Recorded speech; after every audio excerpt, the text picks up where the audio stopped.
Narcissist ആയിട്ടുള്ള ആളുകളെ എങ്ങനെ തിരിച്ചറിയാനായിട്ട് സാധിക്കും? ശരിക്കും എൻ്റെ അടുത്ത് വരുന്ന പല ക്ലയൻസും പറയാറുണ്ട് അവരുടെ പാർട്ട്ണർ നാർസിസ്റ്റ് ആയിരുന്നു എന്ന് അവർക്ക് അറിയില്ലായിരുന്നു എന്നുള്ളൊരു കാര്യം. നാർസിസ്റ്റ് ആയിട്ടുള്ള ആളുകൾ എപ്പോഴും ചിന്തിക്കുന്നത് അവരുടെ കാര്യം മാത്രമായിരിക്കും. അവർ പറയുന്നതും അവർ ചെയ്യുന്നതും മാത്രമാണ് ശരി എന്ന് അവരെപ്പോഴും വാദിക്കുകയും ചെയ്യും.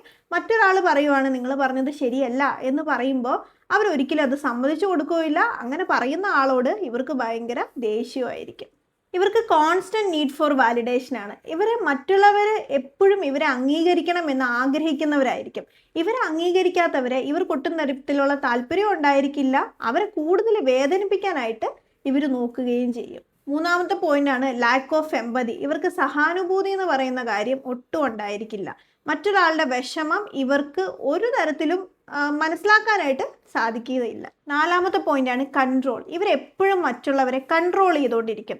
ഞാൻ പറയുന്നത് കേൾക്കണം, ഞാൻ പറഞ്ഞതേ അനുസരിക്കാവുള്ളൂ, ഞാൻ പറഞ്ഞതേ നടപ്പിലാവാവുള്ളൂ എന്നൊക്കെയായിരിക്കും ഇവർ ചെയ്യുന്നത്. ഒരു ഫാമിലിയിലാണെങ്കിൽ അയാൾ പറയുന്ന കാര്യങ്ങൾ മാത്രമേ ബാക്കിയുള്ള ഫാമിലി മെമ്പേഴ്സ് കേൾക്കാനും അനുസരിക്കാനും ഒക്കെ പാടുള്ളൂ. അഞ്ചാമത്തെ ഒരു പോയിന്റ് ആണ് അവർ ഒരു കാരണവശാലും അവരുടെ മിസ്റ്റേക്ക് അക്സെപ്റ്റ് ചെയ്യില്ല. ഇപ്പോൾ സപ്പോസ് അവർ ജെന്യുവൻ ആയിട്ട് എന്തെങ്കിലും തരത്തിലുള്ള ഒരു മിസ്റ്റേക്ക് ചെയ്തു എന്ന് വിചാരിക്കുക. അത് നിങ്ങൾ അവരോട് പറഞ്ഞു, അവരൊരിക്കലും അത് അക്സെപ്റ്റും ചെയ്യില്ല. നിങ്ങളോട് ഒരു കാരണവശാലും സോറി അവർ പറയും. ആറാമത്തെ ഒരു പോയിന്റ് എന്ന് പറഞ്ഞാൽ മാനിപ്പുലേറ്റീവ് ബിഹേവിയേഴ്സ് ആയിരിക്കും. അവർക്ക് ഇഷ്ടപ്പെട്ട രീതിയിൽ അവർക്ക് ഫേവറബിൾ ആയിട്ടുള്ള കണ്ടീഷനിൽ അവർ കാര്യങ്ങൾ വളച്ചൊടിച്ച് മറ്റുള്ളവരോട് സംസാരിക്കും. അൺഹെൽത്തി ആയിട്ടുള്ള കമ്പാരിസൺ ആയിരിക്കും ഉണ്ടായിരിക്കുന്നത്. മറ്റുള്ള വീട്ടിലെ ആളുകൾ നല്ലതാണ്, നീ അത്ര നല്ലതല്ല എന്ന് നമ്മളെ കൂടുതലായിട്ടും കമ്പയർ ചെയ്തുകൊണ്ടേയിരിക്കും. പക്ഷെ ഇവർക്ക് ക്രിറ്റിസിസം ഹാൻഡിൽ ചെയ്യാൻ ഭയങ്കര ബുദ്ധിമുട്ടായിരിക്കും. കാരണം ആരെങ്കിലും ഇവരെ ക്രിറ്റിസൈസ് ചെയ്യുവാണെങ്കിൽ ഇവർക്ക് ഒട്ടും ഇഷ്ടപ്പെടത്തുമില്ല. അതിനൊരു പേഴ്സണൽ അറ്റാക്ക് ആയിട്ട് ഇവർ കാണും. ഇപ്പോൾ ജോലിയിൽ ഇവർ ചെയ്തത് ശരിയായില്ല, അല്ലെങ്കിൽ ഇവരെ ഒന്ന് ക്രിറ്റിസൈസ് ചെയ്തു എന്ന് വിചാരിക്കുക. ഇവർക്ക് അവരോട് ദേഷ്യമായിരിക്കും. ഇവരെ ഒരു പേഴ്സണൽ അറ്റാക്കായിട്ട് ഇവർ കാണുകയും ചെയ്യും. അവരോട് കൂടുതൽ വൈരാഗ്യം ഇവർക്ക് ഉണ്ടാവുകയായിരിക്കും ഉണ്ടാവും. സെൽഫ് സെൻറ്റേർഡ് ആയിട്ടുള്ള ടോക്കാണ് പിന്നെ മെയിൻ ആയിട്ടുള്ള ഒരു കാര്യം.